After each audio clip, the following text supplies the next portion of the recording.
على الشيخ العلامة فارس المنابر، ناس كنت تعرفوا رحمه الله رحمة واسعة الشيخ عبد الحميد كشك. قصة حياته نتعرف عليها مع بعضنا. ما تنسوش الاشتراك والاعجاب في القناة، للي مازال ما عملش اشتراك يعمل اشتراك باش يحصلكم كل ما هو جديد. شكرا. يا جبار يا جبار، اللهم ارزقنا الحلال وبارك لنا فيه. اللهم باعد بيننا وبين الحرام كما باعدت بين المشرق والمغرب. اللهم اسقنا بيد نبينا شربة هنيئة لا نظمأ بعدها أبدا. ما رضا الله إلا برضاء الوالدين. أهلا بكم أصدقائي. بودكاست اليوم حول العلامة الإسلامي الشيخ عبد الحميد كشك. عبد الحميد بن عبد العزيز كشك ولد سنة 1933 وتوفي سنة 1996. هو عالم وداعية إسلامي مصري كفيف يلقب بفارس المنابر، وكان أيضا محامي للحركة الإسلامية، ويعد من أشهر خطباء القرن العشرين في العالم العربي والإسلامي. له أكثر من 2000 خطبة مسجلة على مدة 40 سنة، ما شاء الله، أكثر من 2000 خطبة مسجلة. ولد عبد الحميد كشك في شبرخيت بمحافظة البحيرة يوم الجمعة ذو القعدة 1351 هجري، الموافق ل10 مارس 1933 ميلادي. عبد الحميد كشك حفظ القرآن كله وهو دون 10 من عمره، ثم التحق بالمعهد الديني بالإسكندرية، وفي الصف الثاني الثانوي تحصل على تقدير 100%، وكذلك في الشهادة الثانوية الأزهرية آنذاك، وكان ترتيبه الأول على الجمهورية. ثم التحق بكلية أصول الدين بجامعة الأزهر، وكان الأول على الكلية طوال سنوات الدراسة. وكان أثناء الدراسة الجامعية يقوم مقام الأساتذة بشرح المواد الدراسية في محاضرات عامة للطلاب بتكليف من أساتذته الذين كان الكثير منهم يعرض مادته العلمية عليه قبل شرحها للطلاب، خاصة في علوم النحو والصرف الذي كان يتميز فيهما. عين عبد الحميد كشك معيدا بكلية أصول الدين بجامعة الأزهر بالقاهرة سنة 1957 ميلادي، ولكنه لم يقم إلا بإعطاء محاضرة واحدة فقط. بعدها رغب عن مهنة التدريس في الجامعة، حيث كان راغبا بالمنابر أكثر من كل شيء. ولم ينسى خطبته التي خطبها على منبر المسجد في قريته في سن 12 من عمره، عندما تغيب خطيب المسجد. وقتها كان عمره 12 سنة، وفي الجمعة تغيب الإمام، اختاروه الناس كل على أساس باش هو يلقي المحاضرة. وانبهر الجميع آنذاك كيف كان شجاع فوق مستوى عمره الصغير، وكيف طالب بالمساواة والتراحم بين الناس، وكيف طالب بالدواء والكساء لأبناء القرية آنذاك. الأمر هذا أثار انتباه الناس إليه والتفافهم حوله. بعد تخرجه من كلية أصول الدين تحصل على إجازة التدريس بامتياز، ومثل الأزهر في عيد العلم سنة 1961 ميلادي. ثم عمل إماما خطيبا بمسجد الطحان بمنطقة الشرابية بالقاهرة، ثم انتقل إلى مسجد منوفي بالشرابية، ونعرفش صحيح التسمية ولا بالضبط، صلحون الإخوة المصريين أيضا. وفي عام 1962 ميلادي تولى الإمامة والخطابة بمسجد عين الحياة بمنطقة حدائق القبة بالقاهرة. مسجد عين الحياة هذا يستمر يخطب فيه إلى حوالي 20 عاما. اعتقل الشيخ كشك عام 1965 ميلادي، وظل بالمعتقل لمدة 2.5 عام، تنقل خلالهما بين معتقلات طرة وأبو زعبل والقلعة والسجن الحربي، وتعرض للتعذيب رغم أنه كان كفيفا لا يبصر منذ صغره. ورغم ذلك احتفظ بوظيفته كإمام لمسجد عين الحياة. في عام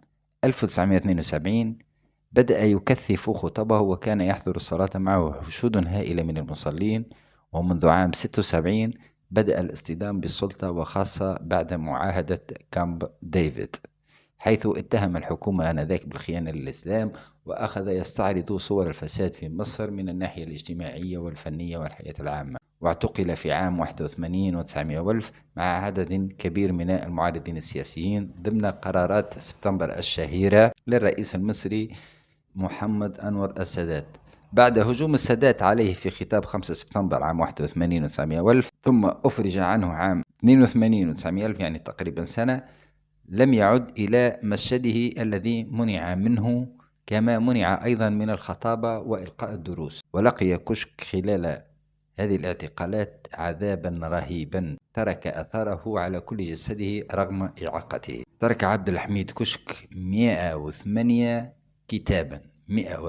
كتابا تناول فيها كافة مناهج العمل والتربية الإسلامية، ووصفت كتاباته من قبل علماء معاصرين بكونها مبسطة لمفاهيم الإسلام ومراعية لاحتياجات الناس. وكان له كتاب من 10 مجلدات سماه في رحاب التفسير، هذا معروف برشا الكتاب هذا، ألفه بعد منعه من الخطابة، وقام فيه بتفسير القرآن الكريم كاملا. ما شاء الله ما شاء الله. يعني الكتاب هذا موجود، يتكون من 10 مجلدات، اسمه في رحاب التفسير، قام فيه بتفسير القرآن الكريم كاملا، وهو تفسير يعرض للجوانب الدعوية في القرآن الكريم. كان عبد الحميد كشك مبصرا إلى أن بلغ سنه 13 فقد إحدى عينيه، وفي السن 17 فقد العين الأخرى، يعني ابتلاء ثم ابتلاء أشد من الأول، سبحان الله. وكان كثيرا ما يقول عن نفسه كما كان يقول ابن عباس: إن يأخذ الله من عيني نورهما ففي فؤادي وعقلي عنهما نور. إن يأخذ الله من عيني نورهما ففي فؤادي وعقلي عنهما نور. هذه مشهورة برشا، المقولة هذه لابن عباس كان يرددها دائما الشيخ عبد الحميد كشك. استنكر الأوضاع الاجتماعية في مصر قمع الحركة الإسلامية، وهو الأمر الذي تعكسه خطاباته، حيث كان معارضا في ظل نظام عبد الناصر، أيضا رافضا الموافقة على إعدام الحكومة لسيد قطب آنذاك، وتأكيد التوافق بين الإسلام والاشتراكية، وتعرض للسجن عدة مرات بسبب خطبه المناهضة للحكومات المصرية. قاطعته وسائل الإعلام الرسمية في ظل نظام أنور السادات من عام 1970 حتى 1981 ميلادي، لكن أشرطة الكاسات التي تحمل خطبه انتشرت على نطاق واسع جدا في جميع أنحاء مصر وفي العالم العربي أيضا.